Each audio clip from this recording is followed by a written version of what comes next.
Princess of Africa. That name was given to me by the president of IBF from South Africa. After my last fight in South Africa, he gave me that name. Okay. Hey, let's talk about your last fight against Michaela Meyer. In that fight last Tuesday, July 14. How would you describe that fight?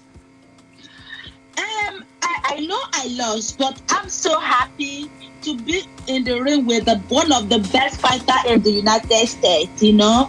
I don't just lose for any kind opponent. I lost for the best and well-known champion in the world, you understand? So, and I don't have anything to regret that loss because it wasn't my weight class. I dropped my weight class like 3 weight class before I went to that place. So, she's good, you understand? But I never believe that she's better than me. But just because she got opportunity, she knows that she's gonna fight, and she has been preparing before they alert me. That is only what make her the advantage that she had that make her good more than me. And in that pandemic, all of us was injured. We are not doing anything, but she know that she's fighting. She's already in camp preparing for the fight. When I'm still injured, all our gym is locked down. You understand? So yes. I still know, I never believe that she's better than me because she got the opportunity to know that she is fighting because she got the best promotion in United States. But that was a good fight because all my fans are so happy for that fight. Indeed it was. But you were the first, that fight was the first female fight to headline on any ESPN platform since 2007, and you were the only African on that stage. As an African, how does that make you feel? It's a good history. It's a kind of history that will remain forever. I always be happy because even the last fight I fought in New York in Barclays Center, I was the first female that have ever from Africa that fought in Barclays Center, and now this happened again. Like this promotion never liked to feature female in their fight, not talk less of making you the main event. So I'm just saying I'm a lucky person. Indeed, you are lucky. But you've been in the US for about 4 years now, and you've had this remarkable rise through the ranks as a professional boxer there. But tell me, what's the secret? What was the turning point for you? The thing is just, this is what I love doing. I love boxing and I focus, you know. In this life, when you're doing something and the people are watching you, you don't know people are watching you, you understand? I really love what I do and I focus and I want to do it to the best. That is the only thing. That is the secret, is that I focus. I don't live my life like other girls live their life, you understand? I dedicate my life in boxing so much. Okay, but what's your relationship like with other female boxers in your division? You know, Nigerians or any other female boxer. What's the relationship like with them? So there's something about me. Any box, people hear my name and they are scared of me. Most of the boxers don't want to even do sparring with Helen because they believe that Helen is so wicked. And I don't normally joke with people. But when they finally come close to me, they fell in love with me so much they will never let go of me. You understand? Because first of all, they will be hearing, but they have never come close to me. That scared them away. I'm a lovely person. I'm a kind of person that if you give me a chance to come close to you, you will never let go of me because I will show you love. And in terms of my business, I will do it the way I want. Helen in the ring is different from Helen outside. Indeed. But people refuse to understand that. They always see, it's the way I'm wicked in the ring, that is the same way I'm wicked in personal. But I told them, in the ring is business, outside is different thing. But most of them don't believe. But when they come close to me, they find love, you know. They feel that, oh yes, this is Helen. This is not Helen we know in the ring. Okay. And they keep coming close to me. I love all the professional boxers because boxing is not easy for female to do. And anyone that do it, I love to encourage that person to the last. And talk about the struggles of the average black person in America in the last few months. But as a black woman in boxing, tell me, what are some of those unique challenges that you have faced as a black woman? Most of the promoters here are white, and they don't want the Africans to be on top. So when they notice that I am good, they don't want to give me a chance at all because they know that it's very hard a girl from my weight class to beat me. So giving me a fight was crazy because they don't want me to be in the ring and show what I got. So it's like, oh, when they bring my name, no. Instead of them, look at me here in US, but they will go as far as Hungary, different country to get opponent for the person that belongs to my weight class right in United States here because they don't want me to be in the ring. They don't want me to shine.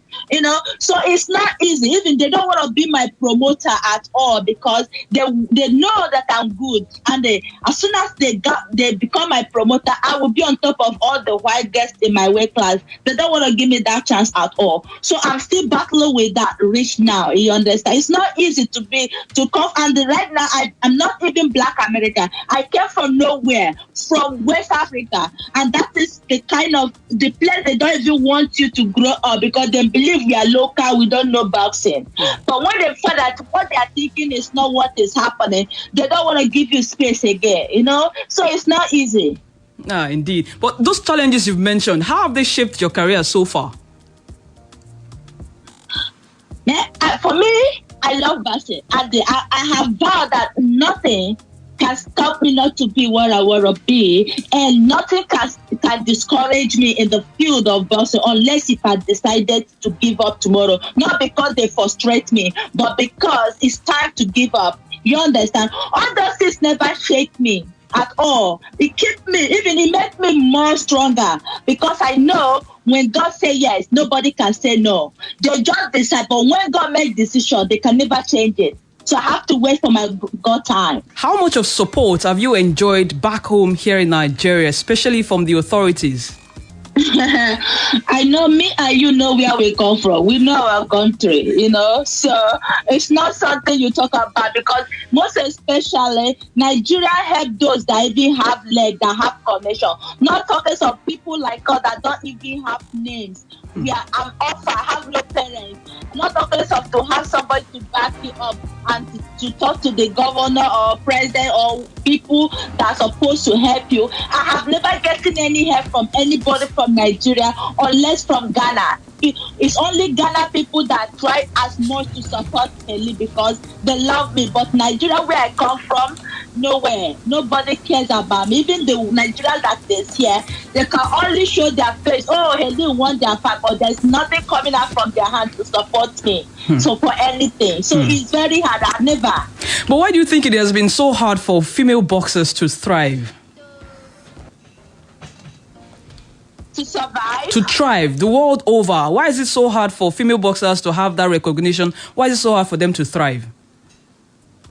I don't know, because the way they treat female boxers is quite different from the way they treat the men. Because sometimes I keep asking, the same fight the men fight, that is the same fight we fight. What is different is only 1 minute. The men use 3 minutes and we use 2 minutes. That is the difference. But we pass through hell the way they pass. We make our weight. We cut a lot of weight. So, but they don't just like to help us in anywhere. They don't like to pay us. They don't like to put us in camp to prepare for your fight.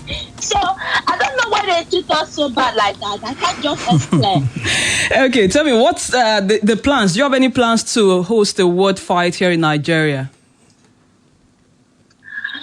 I'm still begging for my state. I'm still begging for any state. This is not all about Helen come from River State. I come from Nigeria. Every state can come out and promote my world title or celebrate Helen Joseph. I still keep begging them. All my opponents that I fought, all of them, they never travel to anybody's country to fight. They remain in their own country and their government sponsor the fight for them. That was why when you see their record, they say undefeated. Undefeated, how many countries have you went to? Because only you going to another person's country, you are a loser already. You understand? Only you being in the plane to another country for 18 hours, you are a loser. How many countries have you visited to fight? That is the question. All of them sit back in their house.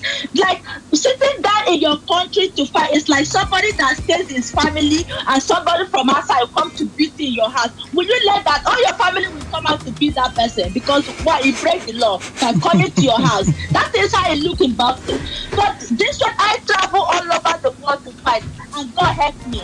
My country has never put in a war title for me. Even ordinary international title for Helen to fight. No way. But I'm keep begging them to help me out. Even though if it is one, let the world know that I have a place. I came from somewhere. Let them know that, oh, my country finally helped me for one thing in my life. I am entitled to fight any war title of my choice. But somebody should do that from any state. I would be glad to be back home to fight. Okay, well, before we let you go on the show this afternoon, Helen, what's next for you? What's the plan?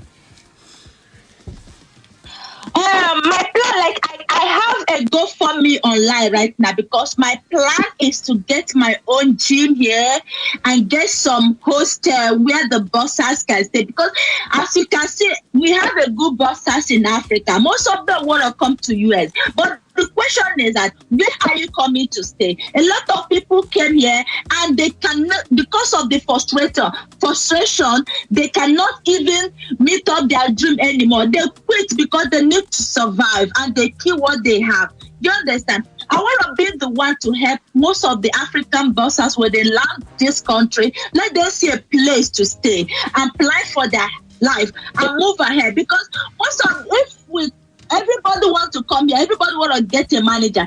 If manager just get into a hold of you and you sign contract, you are under slavery. They're not letting you go, and they're not gonna care for you. What we pass through here, we can't just share it with people because most of people are ignorant. They will say, "Oh, she's in US, but she don't want us to come." I'm sorry. There's a lot of Africans. They are all homeless, walking around with their luggage. There's no place for them to stay. And do you know the funny thing? This country is not a country that you will just see somebody on the way and help the person. They don't care about you. Even if you're dying, they will jump and pass. You understand? I have that dream of helping my people to get gym, and when they come here, they should see a place to stay before looking out for manager. Let the manager come for them because they are good. Not them begging manager because they want to travel. Because we are suffering a lot here. We can't even explain what we passed through all these years. Okay. Yeah. All right. Thank you very much, Helen Joseph. Thanks for taking our time to talk to us on World Sport this afternoon on Splash 105.5 FM. Do remember that Nigerians are praying for you and wish you all the best in all of your subsequent fights. Thanks for being here.